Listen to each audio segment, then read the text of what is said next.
CEO of BlackRock just came out and said the idea of you retiring at 65 is crazy. As in the man who became a billionaire managing people's retirement accounts. And the really messed up part is how he uses our money against us. Because BlackRock does something called ESG investing, environmental social governance. So if a major company doesn't support the environmental agenda or the social agenda, then they get governed by BlackRock. And by governed, I mean that BlackRock could tank their stock price because they control $9.1 trillion in assets. $9.1 trillion. So take a company like Anheuser-Busch. You might assume they're doing well financially, but they're actually in $78 billion of debt. $78 billion. And all major companies are monitored by the Human Rights Campaign, who gives them an annual rating called the Corporate Equality Index. Basically how woke the company is, how ESG the company is. And if that rating gets too low, they get governed by BlackRock. They're doing it with our retirement money. This is the social credit score that everyone's afraid of, but it's not of individuals, it's of corporations, and it's already here. This is why seemingly every major corporation pushes the same agendas. Someone starts a company like Anheuser-Busch and they build it up to be successful. Once they're big enough, the company goes public. They offer their stock for sale for the first time and the owner makes a ton of money. But then you get shareholders and corporate boards. They appoint a Harvard MBA to be CEO, and maximizing revenue and profits becomes the only objective. So they leverage debt for endless growth. That's how these CEOs get $20 million a year bonuses. But the problem with debt is it makes you vulnerable, especially to tanking stock prices. So these companies' virtues signal because they no longer have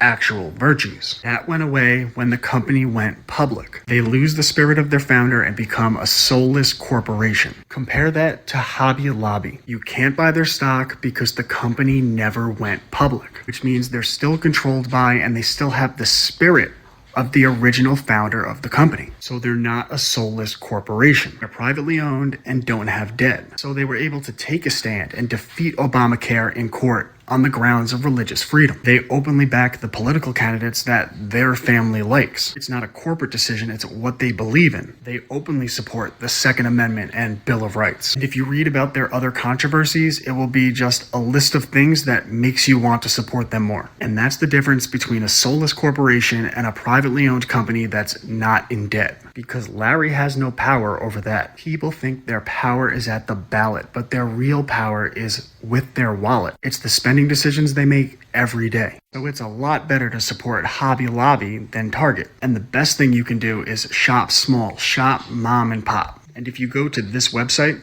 you'll gain access to entire lists of organic, founder-owned brands. This is how real change is made. It's why I started a homeschool company, spent 12 months and a ton of capital becoming my own publishing house. And I publish books on topics I believe in, like the First and Second Amendment, morality, the history of fake news, how the banking and food systems were corrupted, healthy eating, and so much more. ClassicalLearner.com